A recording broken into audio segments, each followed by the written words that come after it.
উনি তো সিডিবিতে চাকরি করত। মামার কাছে এসে বসতো সকালে বিকেলে বাড়ি যাওয়ার সময় 1-1.5 ঘন্টা বসার পরে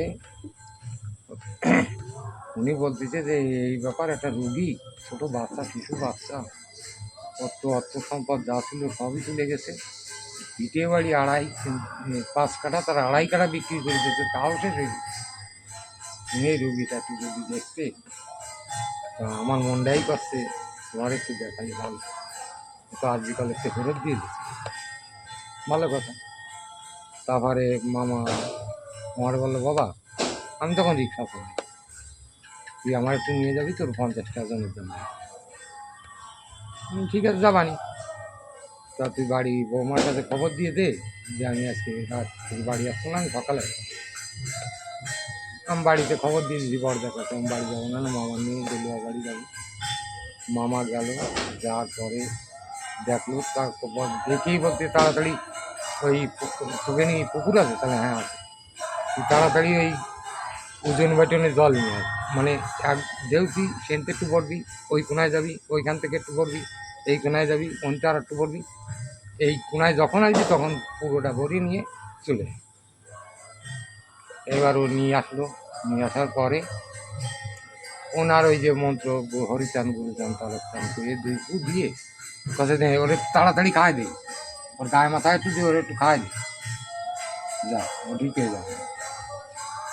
এখন আমি ওইখান থেকে মামারে নিয়ে আইছি, আমাকে আবার প্রায় 4-5টা বাড়ি সেইখানে খাওয়ার ব্যবস্থা করেছি, শোয়ার জায়গা ব্যবস্থা করেছি, বেশ ডাল ভাত তরকারি যাক দেশে খাইছি দিয়েছি, আবার ঘুমাইছি। আমার কিন্তু ঘুম আসতেছে না, আর দেখি ওই বাচ্চাটা পুরো নীল হয়ে গেছে।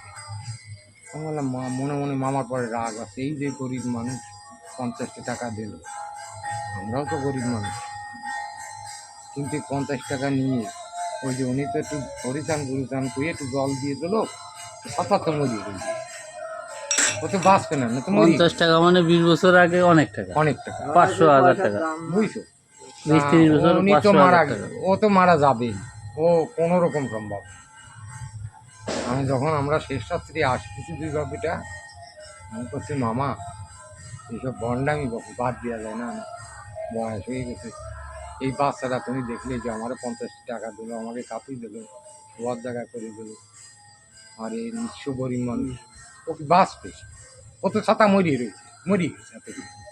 যখন দেখলাম পুরো নীল হয়েছে, দেখো আমি আসতেছি, আর আইসি তো কাছে, বাবা তোর কথা শেষ হয়েছে? বললাম কষ্ট, ওই ছেলে ওই ওর মার কোলে এসে আমার দোকানে আসবে, দেখবে ওর মার কোলে মানে আস্তা ফাস্তা উঠছি। বললাম হয় সে চাচা গেছে মরিয়ে, তুমি আনে কত আশা বাসা উঠছো, আর বাস্তবে সত্যি কথাই বলি, আর এর মধ্যে একটু উল্টো উঠিল। যাই হোক মামার তো একটু বকলাম যে বাবু এসব বন্ডাম বাদ দাও, ওসব করি না, হ্যাঁ তুমি এমনি চার দোকান আছে ঠিক আছে, ওইসব করো, ঠাকুরই পুজো দাও, তাও ঠিক আছে, এসব করি না। বাবারে ও আসবেই সকালে, সামনে দেখা যাক। যাই হোক আমরা 2 জন আইছি, আমি আসলি আমার কাছে, বাবা তুই আর কেটলি দুধের গাবলা ফাবলা মাঝিয়ে নিয়ে আয়, আগে দুধের গাবলাটা মাঝিয়ে আমার দিয়ে যা, আর এই 4 কেটলি দা আর এইটা। এবার মাঝিয়ে টেজি দিয়ে আইছি, কথা আমি চা পাঠাচ্ছি, তুই এবার এইগুলো একটু ধুয়ে টুয়ে যায়। আমি টিউবওয়েল এসে ধুয়ে টুয়ে গেছি, মামার চা হয়ে গেছে, চা হয়ে গেলে আমি খাইছি, খাই দিয়ে ওলার কাছ থেকে 5টা না 5.5 যাবে, একটা রিক্সা নেই, আমি একা, আমরাটাই ওরা কলকাতা না কোথায় বাইরের দিকে যায়। তো আমার 4টে ট্রেন ধরবে ওরা, আমার বলতে যাবো, আমি হ্যাঁ যাবো। তখন আসছে কত মনে হয় হয়তো 1 টাকা বাড়া নাকি ওইরকম হবে, আমি 50 টাকা, বুঝছি 50 টাকা মানে আমি যাবো না বলে 50 টাকা কত তাই দেবো কত। ওই দিনকে আমার জীবনে আমি রিক্সা চালাই অত টাকা ইনকাম করতে হবে, 3,500 টাকা দুপুরের মধ্যে ইনকাম করি। তো আমি সেই 10টার সময় ওইখান থেকে গেলাম, 3টে-4টের সময় থেকে ওইতে আবার নোয়াপাড়ায় গেছি, একদম মুসলমানরা তারা মারা গেছে, ওরা 5-6 জন উঠলি আমার রিক্সা, আপ ডাউন নিয়ে যাওয়া আর না ভাড়া। এইবার ওকে ওদের নিয়ে গেছি, নিয়ে আবার আড়ঙ্গাটায় পৌঁছে দিছি, ওনতে আর বারহাটটায় বাড়া আছে, বারহাটার থেকে ওনতে আড়ঙ্গাটাতে আবার বস্তা বাজারে বাড়া আছে। ওইখান থেকে আছে দেখে ওই বাচ্চার মা উনি বসে রয়েছে, আর মা মামার দিকে তাকাচ্ছে, আর আমিও ওই বাচ্চার দিকে তাকাচ্ছি। সত্যি দেখি এরকম এরকম করতেছে মার কোলের মধ্যে, মানে বাচ্চারা যা করে ওই একবার ঠিক কান হয়ে ধরতে করি। আমি ওই প্রায় 15-20 মিনিট মানে দাঁড়ায় খালি মনোবল ভাবতেছি, ছিল খুব প্রয়োজন। খালি ভাবতেছি 15-20 মিনিট দাঁড়ায় এরকম কোন রকম ভাবতেছি না।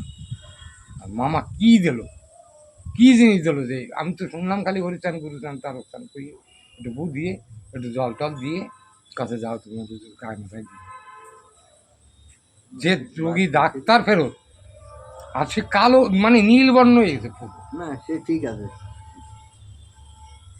ওষুধটা কি দিছিল? ওই পুকুরের জল? পুকুরের জল। কিরকম ভাবে দিছিল? ওই যে তুমি যে পুকুরি যাবা, হ্যাঁ। ওই পুকুরি প্রথমে এক কোনায় যাবা, হুম। ওই কোনায় যাইয়ে জলটা এরকম ওজন বাটন করতে, মানে মানে ওজন বাটন। এইটা নিয়ে এরকম করতে, হুম হুম হুম, আমার মাঝখানে তো একটু নিতে, হুম।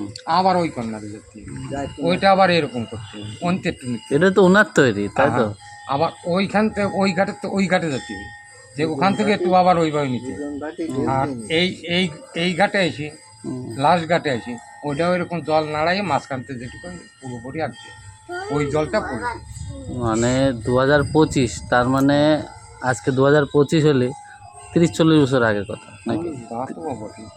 অনেক দিন অনেক দিন। তাহলে মানে এই ঘটনার মধ্যে কোনো তো মিথ্যে কথা তো একদম মানে এক চুল মিথ্যে কথা। এখনো তো সে মনে হয় সেই আমি বাচ্চাটা এখনো মামারে এখনো ভক্তি করি মামার। না, সে আমি ওখানে ঘুম থেকে উঠিয়ে ওনারে আগে নমস্কার করি। দোলুয়া বাড়ি তো এখনো মনে হয়, তারপরে সে ঠাকুরকে বাচ্চা তো নমস্কার এখনো করি। মনে হয় আছে, যদি ভগবান বেঁচে হ্যাঁ, ও আছে, তো বেঁচে আছে, এখনো বেঁচে আছে। হ্যাঁ, আজকে এখনো বেঁচে 2025।